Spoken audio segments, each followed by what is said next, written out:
آج کی اس ویڈیو میں ہم آپ کو بتائیں گے کہ ارطغرل غازی کون تھے، ان کی زندگی کیسی گزری، انہوں نے اسلام کے لیے کیا قربانیاں دی، اور کس طرح وہ ایک چھوٹے قبیلے کو ایک عظیم سلطنت کی بنیاد تک لے آئے۔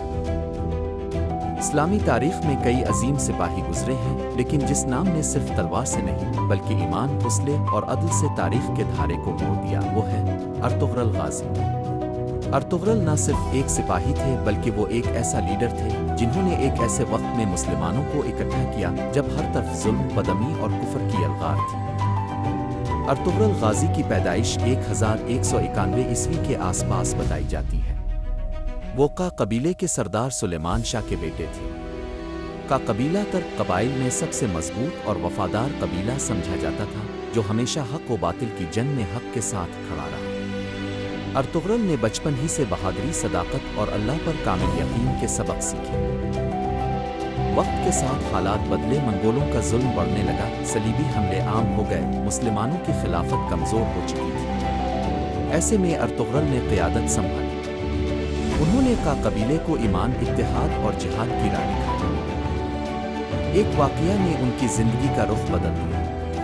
ایک دن جب ارطغرل اپنے ساتھیوں کے ساتھ شکار پر تھے تو انہیں دو لشکروں کی لڑائی دکھائی۔ ایک طرف ظالم تھے اور دوسری طرف مظلوم۔ ارطغرل نے بغیر سوچے سمجھے مظلوموں کا ساتھ دیا۔ یہی اقدام ان کے لیے سلجوق سلطنت کے دروازے کھول گیا۔ سلطان علاء الدین کی نظروں میں ارطغرل کا مقام بلند ہو گیا اور انہیں حدود سرحد کی حفاظت کا حکم دیا۔ ارطغرل نے جنگیں صرف فتح کے لیے نہیں بلکہ عدل کے لیے لڑی۔ ان کی نظر میں تلوار صرف دشمن کو ختم کرنے کا نہیں، انصاف قائم کرنے کا ذریعہ تھی۔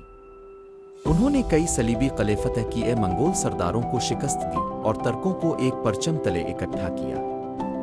ان کی زندگی کا سب سے بڑا کارنامہ یہ تھا کہ انہوں نے اپنے بیٹے عثمان کو وہ تربیت دی جو آگے چل کر خلافت عثمانیہ کی بنیاد بنی۔ عثمان غازی کی سلطنت 600 سال تک دنیا میں قائم رہی اور 3 براعظموں پر حکمرانی کی۔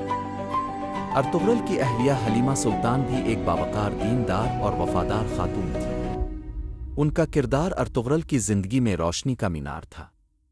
ان دونوں کا رشتہ نہ صرف محبت بھرا تھا بلکہ اللہ کے دین کی سربلندی کے لیے ایک ساتھ جہاد کرنے والا تھا۔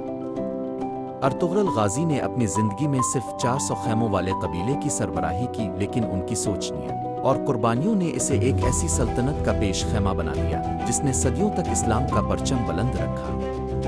ان کا انتقال 1281 میں ہوا اور ان کی قبر ترکی کے شہر سغور میں ہے، جو آج بھی مسلمانوں کے لیے روحانی مقام کی حیثیت رکھتی ہے۔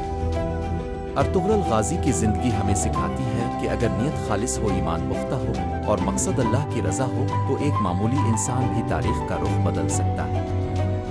اگر آپ کو یہ ویڈیو پسند آئی ہو تو لائک، سبسکرائب اور بیل آئیکن ضرور دبائیں۔